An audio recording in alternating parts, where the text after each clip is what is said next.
donc comme vous pouvez le voir derrière moi, des tonnes de pneus remplis de terre du lac du Salagou qui sont là, qui forment une berge immonde, dégueulasse. On est en 2025, les enrochements sont maîtrisés depuis plus de 5000 ans. On ne se reconnaît pas parce qu'on n'a pas l'habitude de voir des tas de pneus sur un site classé et connu et très touristique comme le lac du Salagou.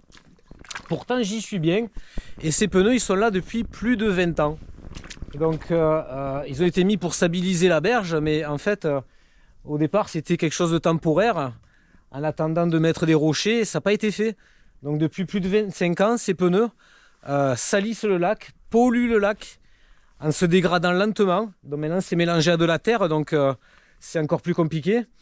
Et puis quand le lac monte, ces pneus avec les vagues se décrochent et finissent petit à petit dans le lac. J'en sais quelque chose puisque dans cette baie, j'en ai déjà sorti quelques dizaines. Le lac va être un site classé, surclassé, reclassé, tout ce que vous voudrez. Mais je suis désolé, comment avoir le label site classé quand on a une berge entièrement composée de centaines de pneus qui polluent? Enfin, c'est même pas approuvé ce que je dis. Donc ça serait bien que les autorités compétentes mettent l'argent pour le faire, puisque de l'argent ils en ont déjà mis, regardez derrière moi, dans tous ces bateaux et dans le bâtiment, dans la base nautique de Clermont-Lérault qui est ici. Donc en tout il y en a à peu près pour 10 millions d'euros et je pense que je suis dans la fourchette basse. Donc 10 millions et pas lâcher quelques milliers d'euros pour faire une berge, c'est un peu la honte. Voilà, là en plus on a du géotextile qui est en train de se décomposer, qui part en lambeaux dans le lac. Bienvenue sur le stand de Michelin du Salagou.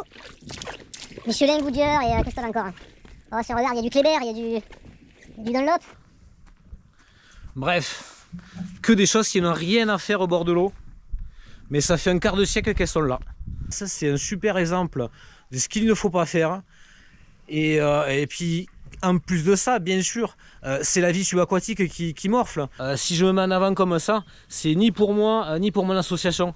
C'est pour les poissons qui vivent là-dedans. Voilà, donc moi, j'ai rien à gagner.